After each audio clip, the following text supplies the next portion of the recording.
pouvoir obtenir l'amour, avoir un bon mari, obtenir l'amour et avoir une belle femme, je me suis penché dessus et j'ai tiré 3 psaumes qui peuvent aider ces personnes-là à créer les conditions vibratoires pour une bonne rencontre. Le premier psaume, c'est le psaume 89. Le deuxième psaume, c'est le psaume 133.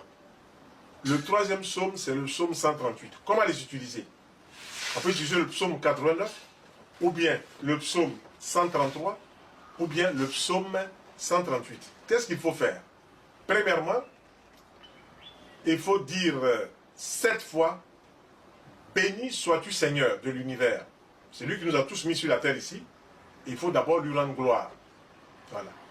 C'est pour ça que dans la religion musulmane, avant que le musulman prie, il dit bien, il chasse d'abord le démon. Aouzubillahi shaitan rajim, il chasse le démon d'abord. Et puis maintenant, il dit qui est Dieu. Bismillah Rahman Rahim. Donc il dit au nom du Dieu, le clément et le miséricordieux. Dieu aime qu'on fasse son atalakou. Dieu aime qu'on fasse, voilà, qu'on parle de lui. Voilà. Quand tu veux faire ton affaire, il faut mettre Dieu dedans. Tout commence avec Dieu, tout se finit avec Dieu. Si tu mets Dieu dedans, voilà, Dieu dit, ah, voilà quelqu'un, un de mes enfants au moins, qui sait que je suis Dieu. Donc, si on veut faire le psaume 80, on dit d'abord, béni sois-tu, Seigneur de l'univers. On dit ça 7 fois. Et puis maintenant, on va dire au Seigneur de l'univers ce qu'on souhaite attendre de lui. Seigneur de l'univers, moi, si c'est moi, je dis, je suis Aka Félix, fils de Feu Ano Aka Pierre et de Feu Henriette Eugénie Nobu.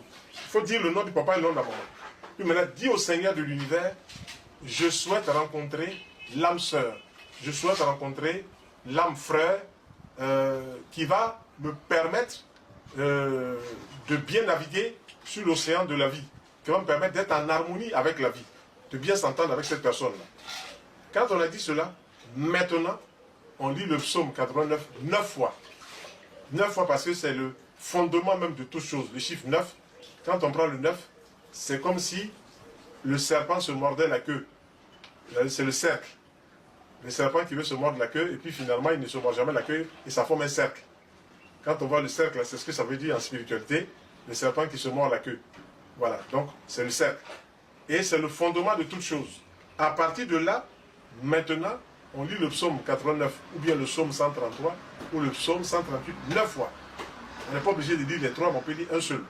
On le fait sur 9 jours, pour boucler les neuvaines, ou pour boucler dans la tradition hébraïque, les 9 cœurs d'ange. Voilà, je parle spirituellement. Quand je parle de quelque chose, je me réfère toujours à une tradition, la tradition hébraïque. Les Hébreux parlent de 9 en parlant de 9 cœurs d'ange.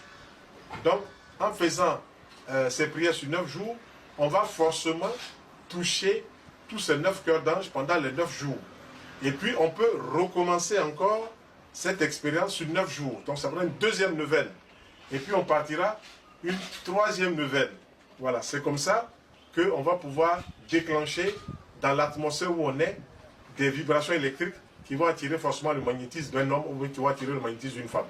Et ça fera ce qu'on appelle l'électricité, le magnétisme, tout simplement.